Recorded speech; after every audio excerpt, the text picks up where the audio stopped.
Hola, ¿cómo están? Bienvenidas y bienvenidos a esta nueva edición especial de Conexión Global de fin de semana. Soy Isel Guerra y por la próxima media hora vamos a estar revisando las principales noticias internacionales que han estado marcando esta última semana. Y vamos a comenzar precisamente nuestro programa en nuestra región, con el foco puesto en Cuba, ¿no? Un país que vive una de sus peores crisis de desabastecimiento tras el corte del suministro del petróleo venezolano. Sumado a esto, Donald Trump continúa también con su presión sobre la isla, obligando a México a dejar de venderle crudo a La Habana. Felipe Cortés nos cuenta más detalles en el siguiente informe que preparó él. Hace 2 semanas, el presidente de Estados Unidos, Donald Trump, lanzó una advertencia que hoy resuena con fuerza en toda Cuba. And Cuba will be failing pretty soon. Cuba is really a nation that's very close to failing. 2 semanas después, este pronóstico resuena en el país. La crisis por el desabastecimiento de combustible se siente en las calles de manera latente. Por lo tanto, tenemos problemas en la disponibilidad de combustible para garantizar no solo ya la generación eléctrica, sino actividades básicas.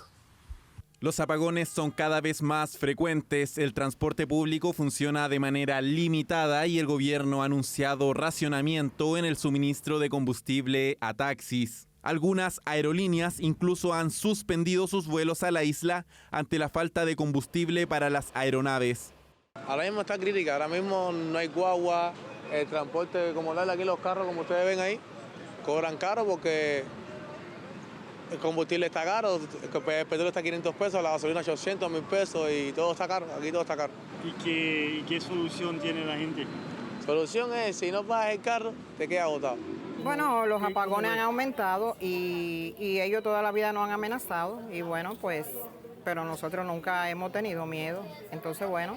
La crisis de la isla ocurre tras la suspensión total del envío de petróleo venezolano hacia Cuba. El régimen castrista confirmó que no ha recibido suministro de combustible desde este país desde fines de diciembre y tras la captura de Nicolás Maduro.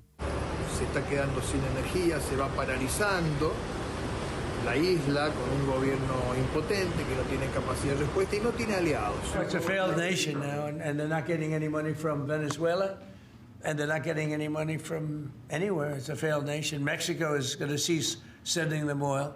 Precisamente México, quien quedó como el principal proveedor de petróleo de Cuba tras la captura de Maduro, dejó de vender combustible a la isla tras la amenaza de Donald Trump de imponer aranceles a los países que envíen crudo a La Habana. Es muy injusto esta sanción que se está imponiendo a los países que vendemos petróleo a Cuba, porque no están bien las sanciones que afectan al pueblo. Por otro lado, países como Rusia y China han expresado su disposición para apoyar a Cuba, sin detallar qué tipo de ayuda pretende entregar a la isla. Quisiéramos reiterar que China apoya firmemente a Cuba en la salvaguardia de su soberanía y seguridad nacionales, se opone a la injerencia extranjera y se opone resultantemente a cualquier acción o acto inhumano que prive al pueblo cubano de su derecho a la supervivencia y al desarrollo. De hecho, los intentos de Estados Unidos de asfixiar a Cuba están causando muchas dificultades al país. Estamos discutiendo con nuestros amigos cubanos posibles soluciones a estos problemas, al menos brindándoles toda la asistencia posible. Si bien el gobierno cubano se ha mostrado dispuesto al diálogo con Estados Unidos, han calificado de hipócrita el envío de ayuda humanitaria por parte de Washington. México, en paralelo, también confirmó que seguirán enviando cargamentos con ayuda para la isla, mientras los cubanos siguen viviendo en medio de apagones y racionamientos. Bueno, para entender lo que está ocurriendo por estas semanas en la isla, también es necesario ver su historia, al menos en los últimos 70 años, ¿no? Varios hitos que han marcado por lo demás la historia de este país. Vamos a revisar precisamente una gráfica que da cuenta de algunos de esos momentos, partiendo con el 1 de enero del 59, ¿no? El triunfo de la revolución cubana, allí con Fidel Castro y el movimiento 26 de julio que derrocaron a Fulgencio Batista cuando tiempo antes, ¿no? Había un crudo contraste social en este país. Avanzamos también hasta abril del 61 con la invasión de Bahía Cochinos, también conocida como Playa Girón, donde las fuerzas anticantristas apoyadas por Estados Unidos fracasaron en su intento de derrocar al gobierno revolucionario. Un combate por 60 horas aproximadamente que ocurría durante esa fecha. Nos vamos hasta el 62 con la crisis de los misiles, este enfrentamiento entre Estados Unidos y la Unión Soviética por la instalación de misiles nucleares soviéticos en Cuba. Uno de los momentos más tensos que tuvo la Guerra Fría. El planeta estuvo en vilo ante el riesgo inminente de una guerra nuclear. Avanzamos varias décadas hasta 1994 con la crisis de los balseros cubanos. Una economía que se arrastraba en crisis con escasez de comida y de medicamentos, que había desatado protestas, y eso llevaba a que poco después Castro abriera las puertas y con ello más de 35.000 personas abandonaran la isla, jugándose la vida para cruzar precisamente esta costa y llegar a Estados Unidos en balsas precarias, cruzando 150 kilómetros. Avanzamos hasta el 2006, donde Fidel Castro cede el poder a su hermano Raúl Castro por motivos de salud. Originalmente se trataba de una medida provisional, pero definitivamente ya esto cambia para febrero del 2008, ¿no? Donde precisamente la Asamblea Nacional lo nombra finalmente como presidente a Raúl Castro, poniendo fin a 5 décadas de su hermano, de Fidel Castro, en el poder. El 2014 estuvo marcado ya a finales de ese año por el anuncio de restablecimiento de relaciones entre Cuba y Estados Unidos, allí durante el mandato de Barack Obama. Fueron 18 meses de conversaciones secretas, con negociación incluso del Papa Francisco incluido, que también terminaba con el intercambio de prisioneros. Y ya en los últimos años avanzamos en esta gráfica hasta el 2016, con la muerte precisamente de Fidel Castro ese 25 de noviembre de 2016 a los 90 años de edad. Moría precisamente en medio de lo que habían sido semanas donde su aspecto era bastante frágil. Ya en los últimos discursos sonaban a despedida. 5 años después aproximadamente, bueno, la isla era testigo de protestas masivas. El primer acto de rebeldía en 60 años que ocurría, sin ir más lejos, en Cuba, con movilizaciones que ocurrieron en medio de la pandemia del COVID-19, la escasez de alimentos y de medicamentos, así como también la situación en los hospitales, llevaba a los cubanos a desafiar precisamente al régimen y salían a las calles a protestar. Y ya en estas últimas semanas, con lo que ha ocurrido a raíz de la captura de Nicolás Maduro, bueno, lo veíamos en el informe de Felipe Cortés, precisamente ya el acceso al combustible de parte de Venezuela quedaba cortado, y eso llevaba finalmente a Donald Trump a aplicar otra medida, la de advertir con aranceles precisamente a aquellos países que entreguen crudo a la nación caribeña. Esos son los últimos antecedentes, por cierto, en medio de esta historia que estábamos repasando por lo demás en esa gráfica. Vamos a quedar al pendiente sin duda de lo que está ocurriendo en la isla, pero vamos a continuar este programa también en otro país de nuestra región, porque en medio de fuertes protestas, el Senado argentino aprobó la polémica reforma laboral impulsada por el gobierno de Javier Milei. Con esto, la iniciativa fuertemente criticada por los sindicatos avanza hacia la Cámara de Diputados. Felipe Cortés nos cuenta más detalles en su informe. En medio de manifestaciones en las afueras del Congreso, el Senado argentino aprobó el jueves por la madrugada la polémica reforma laboral impulsada por el gobierno de Javier Milei, dando un paso más hacia su aprobación final. El país crece con inversiones y esta ley genera la posibilidad de inversiones, la posibilidad de que contratar a trabajadores sea una sonrisa de quien lo hace. En toda la ley no han podido, en todo el debate, decirnos un solo artículo que beneficie en algo, que mejore en algo la situación de los trabajadores y las trabajadoras. La sesión se extendió por más de 13 horas y concluyó cerca de la 1:30 de la madrugada del jueves. Mientras tanto, en las afueras del Congreso, miles de manifestantes se concentraron para exigir el freno del proyecto. Las protestas derivaron en enfrentamientos con la policía que dejaron al menos 15 heridos y una treintena de detenidos. Lo que se está planteando como una modernización laboral es todo lo contrario.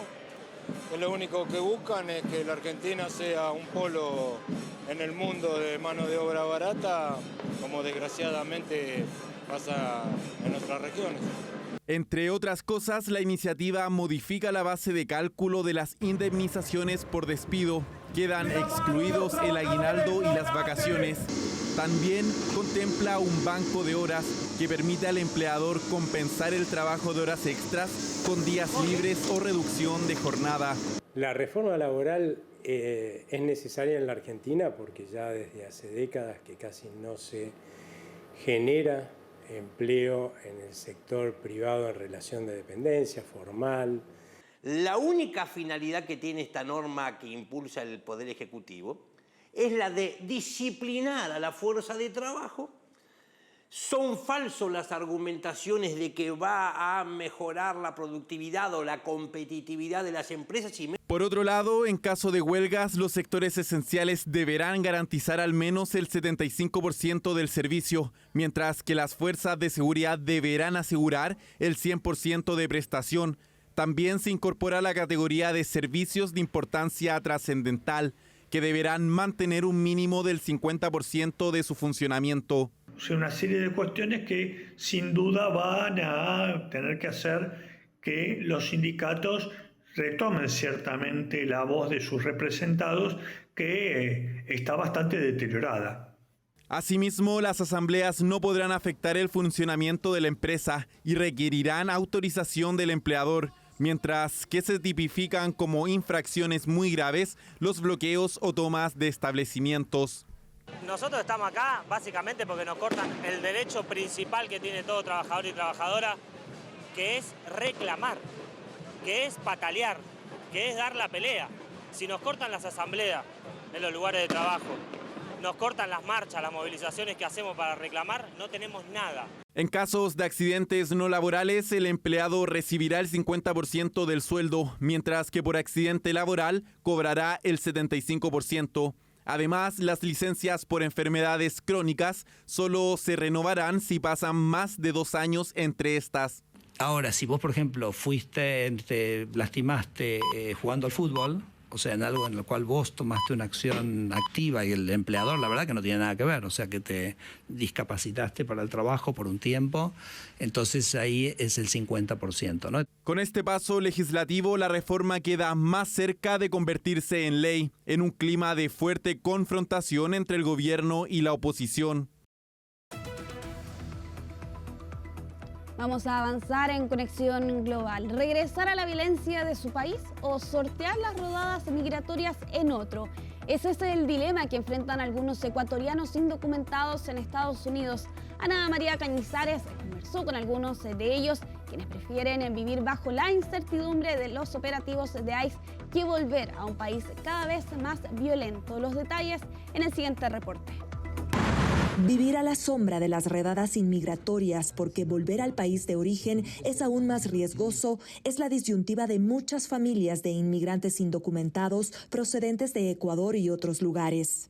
Me dirijo a uno de los suburbios en las afueras de Washington para reunirme con una pareja de ecuatorianos que llegaron a este país hace 6 años y para quienes regresar a Ecuador ya no es una opción. Estos esposos pidieron no ser identificados por temor a los operativos de ICE. Un miedo constante. A veces no querer salir de casa y preferir estar aquí. No creo que es un crimen tratar de estar aquí legalmente. Venimos a trabajar, venimos a salir adelante. Se asentaron en este país con un hijo que mantener y decepcionados por la falta de trabajo y la inseguridad en Ecuador. Cuando tienes un hijo pequeño ya no eres solo tú, sino el futuro y qué puede pasar. ¿Qué futuro yo le podría dar en Ecuador a mi hijo? Si regreso y no tengo trabajo, y si regresamos y ponemos un negocio, pero ¿qué tal si nos cae la inseguridad? Dicen que prefieren sortear las redadas de ICE que volver a un Ecuador golpeado por la violencia. Siempre pedimos a Dios de que como salimos podamos regresar y poder estar reunidos como familia. El gobierno ecuatoriano asegura que lucha contra la inseguridad, pero 2025 cerró con más de 9.000 homicidios, el año más violento de su historia. No solo quienes están en condición irregular se niegan a volver, sino también hay algunos ecuatorianos que, a pesar de tener documentos migratorios en regla, afirman que la ola de violencia criminal en su país los detiene. Daisy Casares se radicó legalmente hace 24 años en Virginia y cuando mira las noticias sobre Ecuador se conmueve. ¿Pero qué más lleva a esto? Irreconocible. Parece una película de terror. No reconozco mi país. Casares brinda servicios de mudanzas. Dice que semanalmente recibe llamadas de ecuatorianos deportados o que temen ser deportados. No saben qué hacer con sus bienes. Tristes, están en pánico, no saben qué hacer, no quieren salir ni siquiera de la casa. Trato de guiarles, trato de darles ideas que pueden hacer. Mi raíz. Aunque añora Ecuador, Daisy ni siquiera considera ir de visita. Yo escucho todos los días de temas de crímenes, delincuencia, y no logro asociar de ninguna forma el Ecuador en el que yo crecí. Y mientras esta empresaria intenta guiar a otros compatriotas a reconstruir su vida si son deportados, esta pareja tiene la esperanza de que la política inmigratoria estadounidense adopte un giro. No creo que nadie puede seguir viviendo así. No creo que todos los millones de personas pueden seguir viviendo en las sombras, la verdad. En ambos casos, la inseguridad en Ecuador desalienta a los inmigrantes a volver. Unos prefieren soportar la presión de ICE y otros acuden a apoyar a su comunidad, a los suyos, a los que no tuvieron otra opción. Para CNN, Ana María Cañizares, Washington. Bueno, y otro de los temas que han marcado esta última semana han sido los efectos de la divulgación más reciente de los archivos del caso Epstein que han traspasado el Atlántico y que están afectando directamente al gobierno laborista de Keir Starmer, particularmente luego que se conocieran precisamente algunos vínculos y nexos con Peter Mandelson, que fue en su momento embajador precisamente de Reino Unido en Estados Unidos y con 3 renuncias que se han visto hasta este momento de parte de figuras cercanas a Keir Starmer. Es por eso que queremos analizar la situación del actual gobierno británico y para eso tomamos contacto a esta hora con Javiera Arce, politóloga, a quien ya vemos allí en pantalla. Muchas gracias, Javiera, por acompañarnos aquí en Conexión Global de fin de semana. Hola, ¿qué tal? ¿Cómo estás? Javiera, comencemos esta entrevista. A tu juicio, ¿crees que Keir Starmer ya ha logrado sobrevivir a una suerte de rebelión que se vivió durante estos últimos días? Una rebelión interna sin ir más lejos. ¿Cómo lo ves tú? A ver, yo creo que esto hay que entenderlo desde una perspectiva un poquito más fuerte, ¿ya? Keir Starmer no ha salido nombrado en ningún tipo de archivo Epstein, ¿ya? Pero sí él generó un nombramiento que, a pesar de que se sabía que tenía vinculaciones no solo con Epstein, sino que con Trump, y tenía una muy buena relación, decidieron dejarlo ser embajador, ¿ya? De hecho, fue sugerido por una de las personas que acaba de renunciar, que es McSweeney, ¿ya? Morgan McSweeney, que fue su jefe de gabinete, pero además fue su jefe de campaña. Yo creo que este problema que está teniendo Keir Starmer es aún más profundo y más complejo. No se trata solo de cómo él podría haberse afectado por estos archivos, sino de las malas decisiones que tomó al nombrar precisamente a Sir Peter Mandelson, que la verdad es que el problema de esto es que hay un delito atrás, ¿ya? Yo creo que hay que como separar un poco las cosas. Por una parte está todo este tema sexual, de abusos sexuales, violación, tráfico sexual, que es un tema horrible, pero que en este caso tiene otra arista también, y eso es lo que la gente tiene que entender, que es esta arista de quién era Jeffrey Epstein, que trabajaba precisamente y estaba al servicio de los grandes capitales y de las grandes empresas, y además hacía un lobby muy fuerte. ¿Qué es lo que pasa con Peter Mandelson? Él fue no solo miembro del Parlamento, sino que además fue secretario de Estado para las empresas, la innovación y las herramientas, y también presidente del Board para el Comercio de Gordon Brown. Estamos hablando de esto como entre el 2005 y 2010 estuvo en este cargo. ¿Y qué es lo que pasa? ¿Qué es lo que le acusa y qué es lo que un poco sale a la luz con estos archivos de Epstein? Es que Mendelssohn tomó información privilegiada del gabinete de Starmer y se la pasa a Epstein, ¿ya? ¿Qué información es la que pasa? Que es una información súper delicada. Primero, que tiene que ver con la venta de activos del Reino Unido, del gobierno de Reino Unido, para generar solidez económica. Y otra información que también fue relevante fue que iban a haber una especie de reforma tributaria en la City of London. Ustedes saben que es uno de los centros financieros más grandes del mundo, y que iban a cobrar por transacciones sobre un monto específico un impuesto de más del 50%, ¿ya? Toda esa información fue traspasada directamente desde Mendelssohn a Epstein, y Epstein se la pasa a nada más y nada menos que al director de JP Morgan, que es una de las empresas de inversiones más grandes del mundo y una de las más importantes de Estados Unidos. ¿Qué es lo que hizo esta persona, este director de JP Morgan? Lo que hace es ir a amenazar al chancellor de ese momento, al ministro de Hacienda de ese momento, y lo amenaza. La idea de amenazar con esto es precisamente que no les cobren estos montos. Hay que recordar también que esto se origina porque el año 2008 hubo una gran crisis financiera tremendamente grande y todos los gobiernos europeos y norteamericanos quedaron en la bancarrota, básicamente. Entonces necesitaban buscar ajustes también. Y otra información que liberó Mendelssohn fue el rescate de la Unión Europea también, que generó Reino Unido esta plata que pagó. Entonces, al final del día, ¿qué es lo que está pasando con Mendelssohn ahora? Él fue nombrado como embajador porque tenía una cercanía con Trump estratégicamente. Claro. Pero ahí se atribuyó la responsabilidad, disculpa, Morgan McSweeney, que él no revisó lo profunda de la amistad que tenían con Epstein, y esto es lo que le explota finalmente a Starmer. Y en ese sentido, Javiera, bueno, con estas renuncias que se han conocido en esta última semana, ¿crees que se deja atrás la crisis? Te lo pregunto básicamente porque es para saber si es que efectivamente esta crisis puede seguir, o en rigor lo que ocurre aquí es que no hay otras figuras de peso dentro del Partido Laborista que puedan hacer precisamente ese contrapeso a Starmer en una eventual búsqueda por el liderazgo del partido. No, yo creo que, como lo han dicho varios personeros de Westminster, él es casi como un muerto caminante. Yo creo que ya su gobierno se acabó. Las disculpas que dio hace una semana atrás fueron francamente increíbles ya para la bancada.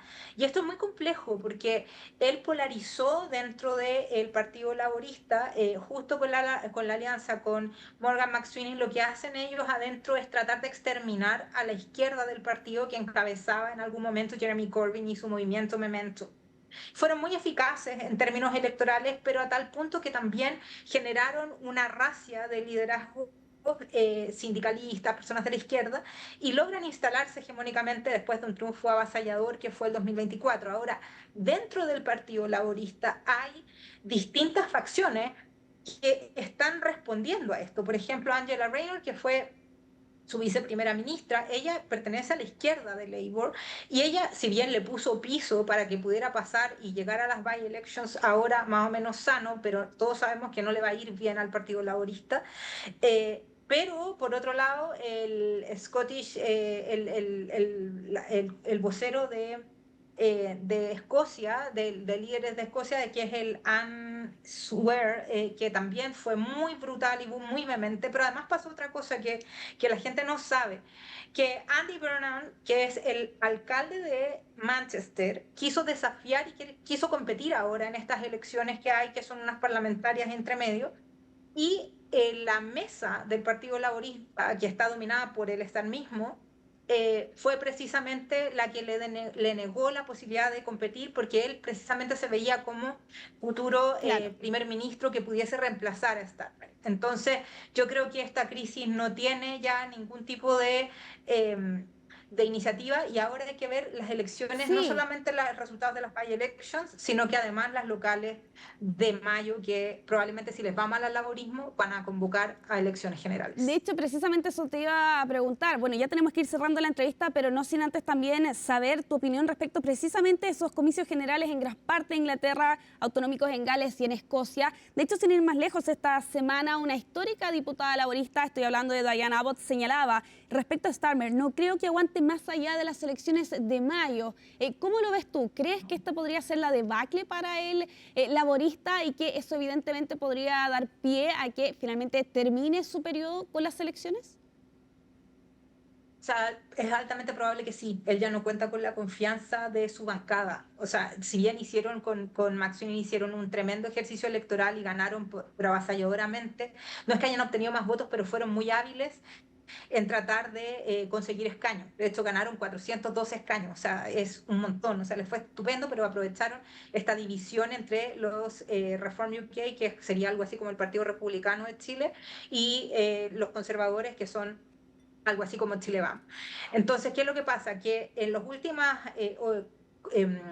encuestas lo que ha salido es que Reform UK, que es este partido de la extrema derecha, está ganando muchos adeptos y es altamente probable que les vaya muy bien en esta elección, en las by-elections que tienen ahora, y eso implica que probablemente ganen más alcaldes, concejales y otros miembros en las locales.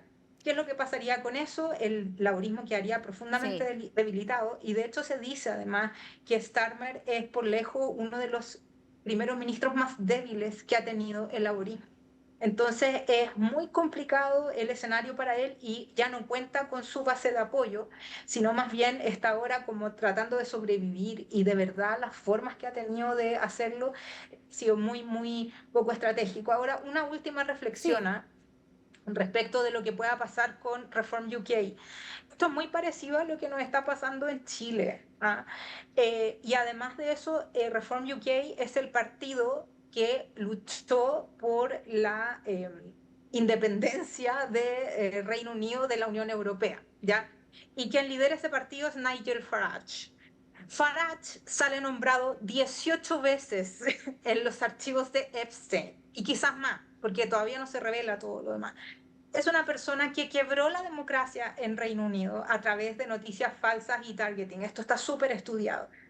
Y estas personas hoy en día están con la opción de tomarse el poder. Por lo tanto, esto también representa un desafío muy grande para la izquierda y la centroizquierda en Reino Unido, de ver de qué manera se puede detener el avance ya prácticamente avasallador de la opción de Farage y de Reform UK a cargo del Reino Unido, que además es muy amigo de Donald Trump y de todas estas corrientes. Bueno, la gente de Cass también lo pasa visitando, así es que es muy complejo. Es interesante también lo que estaba ocurriendo en Reino Unido, y sobre todo teniendo en cuenta que los efectos de esto se ven originados al otro lado del Atlántico, en Estados Unidos, y sobre todo teniendo en cuenta las elecciones en las que se encamina precisamente Reino Unido en los próximos meses. Muchas gracias, Javier Arce, por tu completo análisis respecto a la situación de Reino Unido y particularmente del Partido Laborista por estos días. Que estés muy bien. Igual, chao, chao. Y así finalizamos nuestro programa especial de Conexión Global de fin de semana. Muchas gracias por acompañarnos esta media hora. Continúe la sintonía de CNN Chile.